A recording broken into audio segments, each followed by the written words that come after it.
na pwede siyang magsarili, ayaw niya. Kaya, he's always praying to know kung ano yung kalooban ng kanyang ama. Can you imagine? Now, imagine ito kung si Jesus na nga si Jesus na nga, ganun na lang yung kanyang habit of prayer. Na ganun na lang na hanap-hanap niya ang kanyang ama para manalangin. How much more dapat tayo, di ba? Tayo ba kailangan natin ng Panginoon?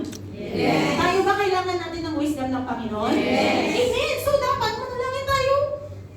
No? Lesson 2 from Jesus' life. Prayer should be a daily habit. Daily habit, hindi lang pag may okasyon o pag may problema. Ako. Alam niyo po ba, in the Old Testament, naalala niyo mayroon silang templo, di ba? And every day, every morning, every evening, nag-aalay sila ng insenso at the altar. And tataas yung smoke. The smoke symbolizes the prayers of God's people. And pag ang mga anak ng Panginoon, talagang nananalig sa Kanya, talagang sinusunod siya, God loves the smell of their prayers. Nagpipray ang ating mga anak. Tuwang-tuwa ang Panginoon. You know, ang mga rabbi, sinabi pa nila, don't just pray morning and evening. Pray morning and in the afternoon and at night. Nako. Which means na talaga, for God's people, prayer should be like food and water. May kilala pa ako before, ang slogan niya, I hope I can get this right. She said, no Bible, no food. No prayer, no drink. Hindi siya kakain until nakapagbasa siya ng Bible niya. Hindi siya iinom until nakapag-pray siya. That was her personal commitment. Last Thursday po, we have a live stream sa Facebook. I shared about why never kang magtatanong na, should I pray? You never need to ask, pray kaya tayo? Hindi po yung tanong. Because sabi po ng 1 Thessalonians, katulad nung binasa natin kanina, rejoice, ano daw?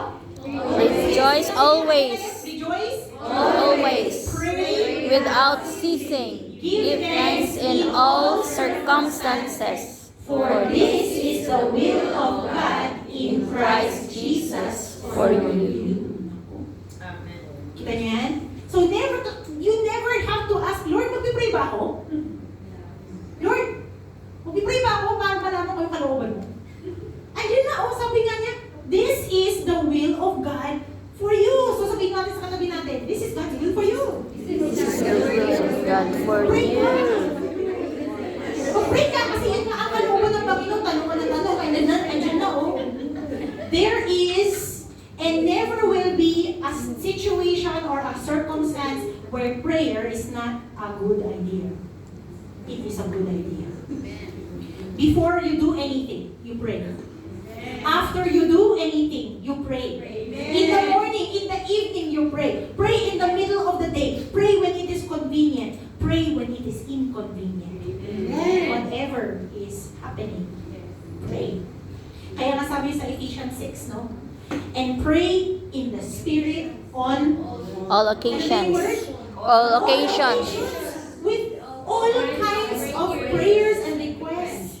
With this in mind, be alert and always keep on praying for all the Lord's People. This series po that we're going to do, we're going to learn about different prayers.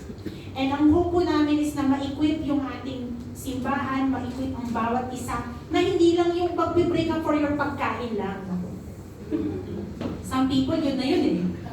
Yun na yung pinag-pray, yung pagkain. Or like, thank you Lord. Yun lang. Thank you Lord for the strength. Thank you for this food. Ganyan. Sometimes, hindi pa nakapag-pray sa pagkain, no? Nako.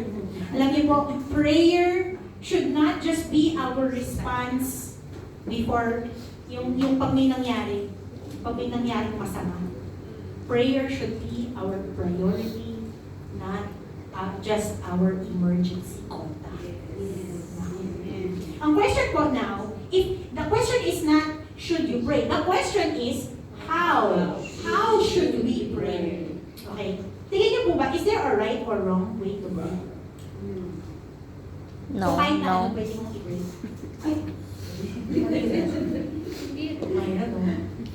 Oh, siguro dapat ilagay ko doon sa quiz ko nun, ha? Is there a right or wrong thing to pray? Okay. Now, alam niyo po, according to Jesus, guys, according to Jesus, there is a wrong way to pray. If you have your Bible po, you can turn to Matthew chapter 6. Matthew chapter 6. And babasahin ko po from verse 5. Ito po ang sabi ni Jesus. And when you pray, do not be like the Hypocrites. Hypocrites. For they love to pray standing in the synagogues and on the street corners to be what? Seen by others. So mahilig daw silang manalangin ng malakas, pati kitang-kita ng lahat para makita ka ng lahat. Truly, I tell you, they have received their reward in full.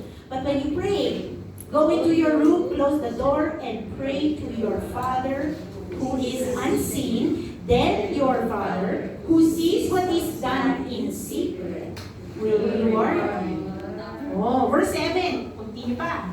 And when you pray, do not keep on babbling like pagans, for they think they will be heard because of their many words. Do not be like them, for your Father knows what you need before you ask. So clearly, si Jesus sabi niya, may dalawang klase ng prayers na di katanggap-tanggap sa Kanya. Yung first is yung prayer of the hypocrites. Lagi nga natin yan, the hypocrites. Yeah. Now, I want you to understand po, Jesus is not saying, we do not pray in public, ha? Sa loob ka lang. Huwag kang magpakita ng prayer mo. Why? How do I know that? Because many of the Psalms in Scripture, pang-public po yan. Nagpipray ang Israel, it is part of their practice to pray in public. There is nothing wrong with public prayer. So what is Jesus saying? Jesus is saying na, ang Panginoon, nakikita niya ang puso ng bawat isa. Kahit na ang ganda-ganda ng sinabi mo, ang ganda-ganda ng pinipray mo, ang ganda-ganda ng delivery mo, in the end, hindi natin maloloko ang Panginoon. Yes. Why? Because He sees the motives of our heart. Ang sinasabi niya po is, do not pray like hypocrites na sa panlabas mukha silang religious, mukhang mabubuting tao, pero in the inside, ma-pride, mataas ang pagtingin sa kanilang sarili. Because yes, siguro nga, sa panalangin ng some people, makikita, ay, ang galing naman, siguro, ang close nila ni Lord, no? Wow, yung pala, pag-uwi ng bahay, sa kamura ng kapatid, no? Nalala niyo yung parable of the Pharisee and the tax collector? Two men came into the temple. Yung isa, Pharisee, religious leader yan. Tapos yung isa is a tax collector. Ang turing sa kanila, mga kriminal. Kasi mga kriminal nga naman sila. Itong si tax collector, sabi niya, punta siya sa templo, nag-pray siya, Lord, salamat na hindi ako tulad ng ibang mga tao. Mabuti akong tao. Ginagawa ko ang lahat ng mabuti. Ganyan ako.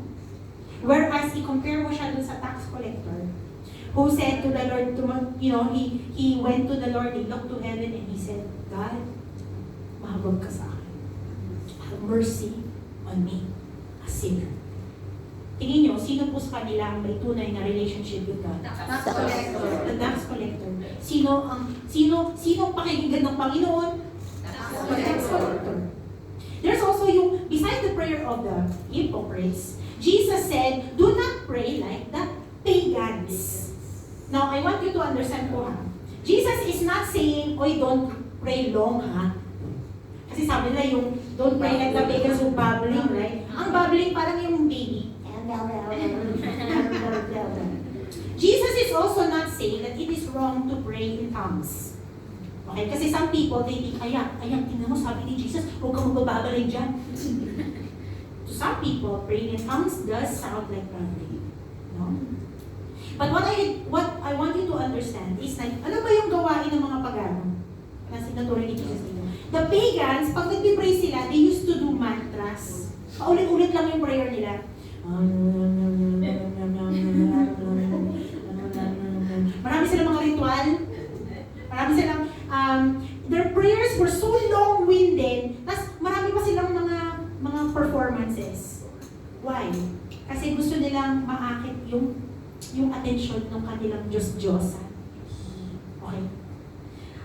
Jesus is saying, don't pray like people who think that they can force God to do what they want just because they want it.